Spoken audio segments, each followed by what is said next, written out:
I'm Dudley Thompson, and welcome to our coverage of the Encounter Ministry International Health Fair, and it's now on at the Tavares Garden Primary School here inside the Painland, the Tavares Garden community actually. We are here with the principal of the school, Mrs. Terian Nisbet. Tell us more about the health fair and the impact it's having on the students and the children and the community in general about the health fair. Tell us about the health fair today and its impact on the community. Hi, good afternoon. We have been having a wonderful time here.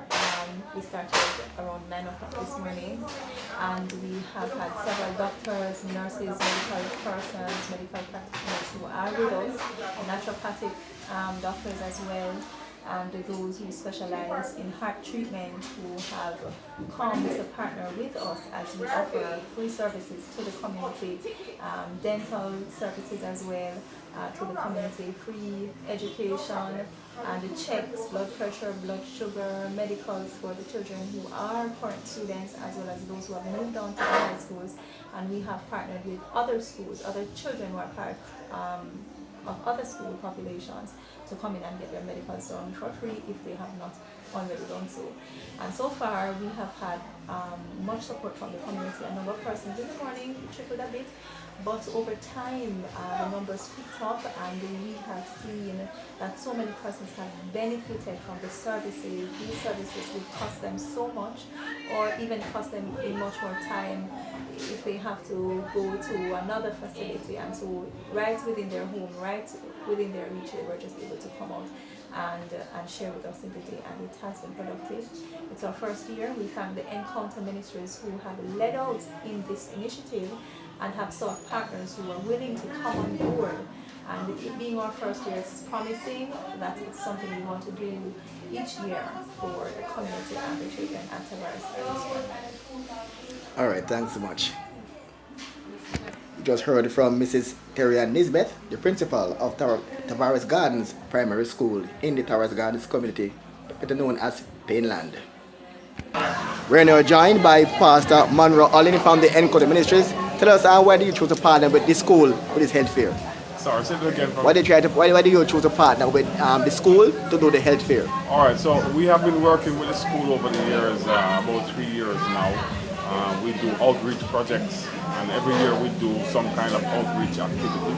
And so this year in particular, we have partnered with the Tavares Gardens Primary School to do health fairs, medicals for the students going back to school. Yes. So as part of the requirement for going to new schools and going on to a higher grade, there's a requirement for medical, and so we have partnered with them to provide that service. Because in speaking with the principal, he did say to us that over the years they have not been able to meet the medical requirements. So we saw that it was an opportunity to help in this regard, and so we are here to do just that. So how the community respond to the health fair, and why the community and the school population respond to today's health fair? The response has been very good.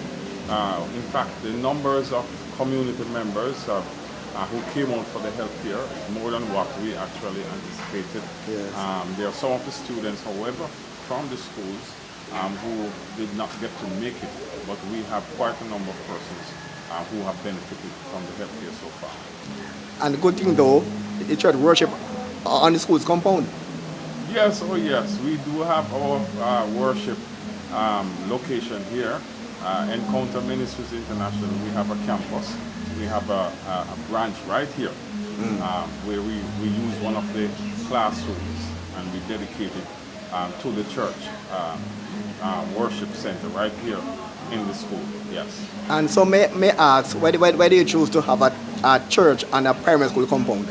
That's a very good question, but this is one of the facilities that we could get to have a church service here in the community. It is one of the facilities that was available to us. And so also we use the opportunity to partner with the school because we have that passion, and we felt that drive to partner with the school to provide spiritual guidance and support for the school while we are here in the community. All right, thanks, Pastor. You're welcome. You just heard there from Pastor Monroe Allen from the Encounter Ministries. with a worship center here at Tavares Garden Primary School in the Tavares Gardens community of Spanish Town Road.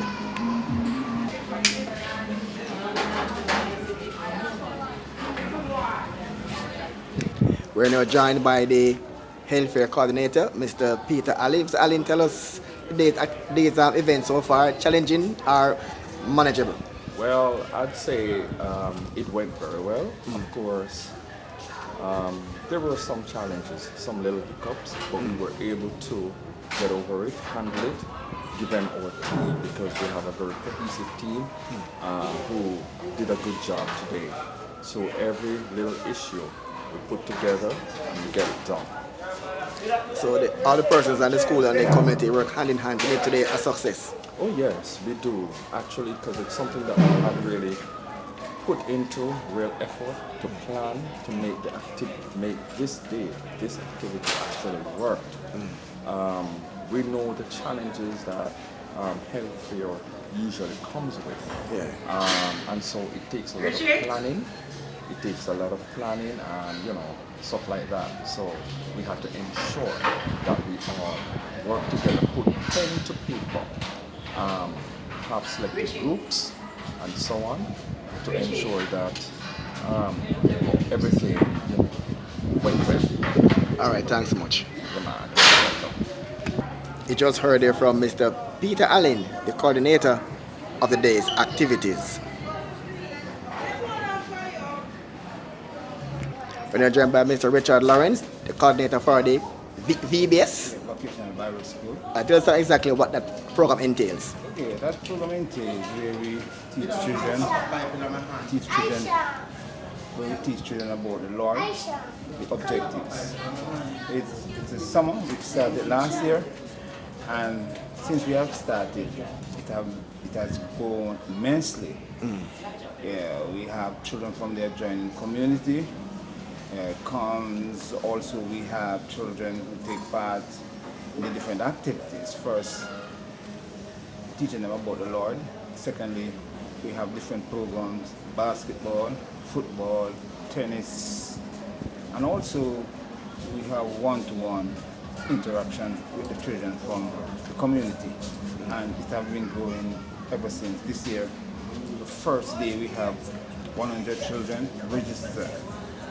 Following day we have 120. So it has been gaining momentum. It's growing at a rapid pace. Rapid space, and we need space here in order to help children in different programs that we can assist our children. Some would like to read, some would like to do coloring, so space. We are limited in terms of space here. So next year it's gonna be bigger, better.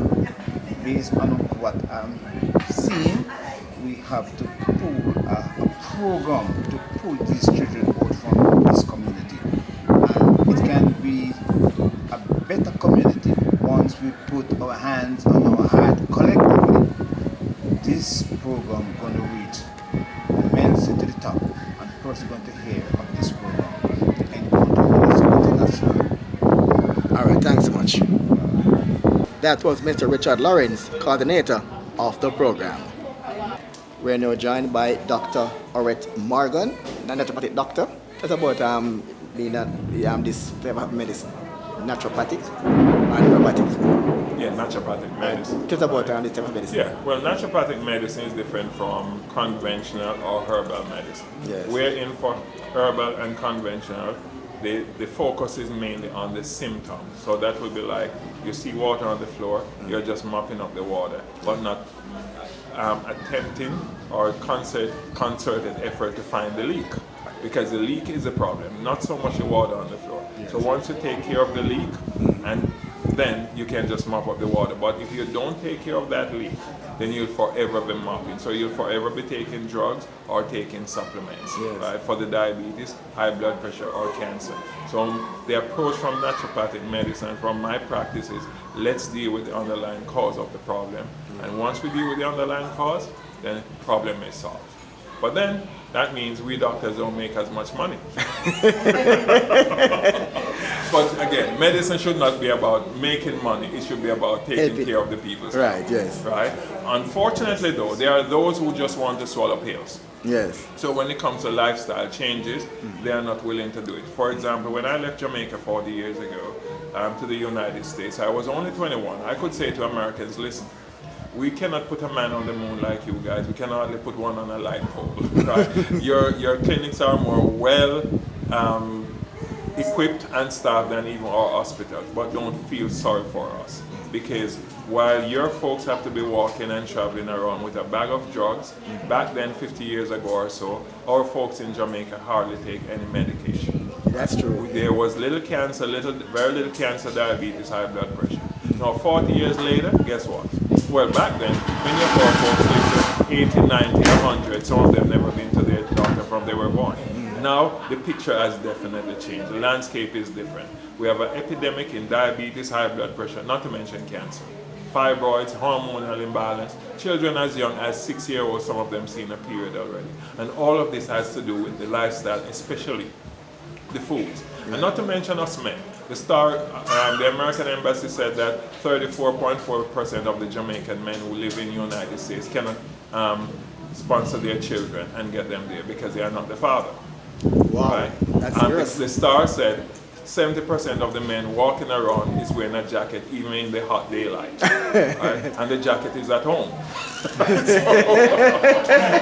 you know what happened. Yes. Right? And it is primarily because of what? Right? Most men in Jamaica today are suffering from some form of dysfunction when it comes to being able to procreate. Yes. Right? So whether it's low sperm count, erectile dysfunction, prostate cancer, or something. So we are really having a serious epidemic in Jamaica when it comes to it. And it all goes back to the lifestyle. So if we want to reverse all of this, it's not about taking some pills, whether it's drugs or supplement, it's radically changing the lifestyle because that's where the problem is. And they'll change that, what to eat, what to consume. Exactly, that is number one. That is number one. And so that will cause us doctors and the drug companies to make less money. So less chemical and more natural food. Yes, more natural food. So instead of really eating all, okay, take for example, when we grew up in Jamaica, say 40 years ago, 50 years ago, we maybe ate a little piece of chicken on a Sunday. Yes. And that was from a common fowl, Yeah. right? That took 3 years to get to 3 pounds. Right. Today, the chicken we're eating, right, takes 3 to 5 weeks to get to 6 pounds, right? Giving you lots of estrogen, which is bad for the woman because then that you're looking at a lot of fibroids, hormonal imbalance. I say this with care. A lot of women walking around today is like you fed them what soup every day, right? Angry. And a lot of men, same thing, wild like mongoose, right? And that is primarily estrogen related. Right? And then when you add the ice cream and the sugars and the whatever, look at children today. They cannot sit still in a classroom. Teachers are having more problem with trying to get the children to settle down rather than teach them. When we were going to school, the teachers had very little problem with us when it comes to behavior. Right, that's Children today find it very hard to sit still because lots of television watching, which makes them hyperactive, lots of candies and sugary foods, right? And so therefore, and not to mention the learning disorder. So what we're looking at is primarily lifestyle, but especially when it comes to the food. We need to eat more fruits and vegetables. Children today don't eat mangoes. Don't you see all the mangoes falling off the trees? Yes, and spoiling. Exactly, and spoiling, right? They want the drinks. Definitely. Yes. You know, I'm amazed as I look back and talk to many women who are in their 60s and above. Guess when did they see, many of them see their first period? Menstrual cycle begin. 16. Children as young as 6, 7-year-old today having a period. Well, Seriously. What's the cause? The food. Estrogen in the food, hormones, especially in the chicken. Because we here, as blacks, and anywhere you go, right, chicken is our #1 food. Yeah. If you notice, you don't have McDonald's in Jamaica. How much Burger King? Very few. But everywhere you go, there's a Kentucky or Best Dress or Caribbean broilers. Yeah. Chicken again. Yeah. So we eat thighs, legs, and breast. And today you see the thigh, legs, and breast. And so that is really part of the problem. Right? So as a doctor, to be honest with you, right, and when people come into me, I have to let them know if you are not going to make the lifestyle change, whether for diabetes, high blood pressure, whatever, don't come because it doesn't make sense, right? For example, I had a fellow who came to me, his blood sugar was 22, right? That is high. 2 months later, it was 5.1, right? Why? Because it's not only his blood sugar was a problem, but he was having poor circulation. Right? With poor circulation, then that means the sugar is not burning. His cholesterol was high, that means it's sending it through the roof. So that has to go down. And then he wasn't sleeping maybe more than 3 or 4 hours for the night. So, that's stress. Yeah. So with poor circulation, high cholesterol, and stressed out, then that sugar is not going to go down. So no matter how much insulin you put him on, unless there's a radical change in the lifestyle correcting these problems, the sugar would not go down. 2 months later, 5.1. And that was not by chance, because I had a fellow in Tampa, because I've been living in Florida for over 20 years now. I first was insane, lived in Chicago for 12 years, and then Florida for the most part after that. His blood sugar was of such, he was taking 70 units of insulin in the morning, 60 in the evening. He was 310 pounds, so that was 2 men. And 2 months later, everything was normal. Wow. Makes a big difference. Again, changing the lifestyle. And he was diabetic for over 30 years, being eaten out by us doctors because nobody would address the leaking pipe in his life. All they were doing was just selling him mops called prescription and insulin to Dry the lower water. sugar. Right. All right, thanks, Doc. Oh, it's a pleasure, sir. Right? Take care now. Yeah. God bless.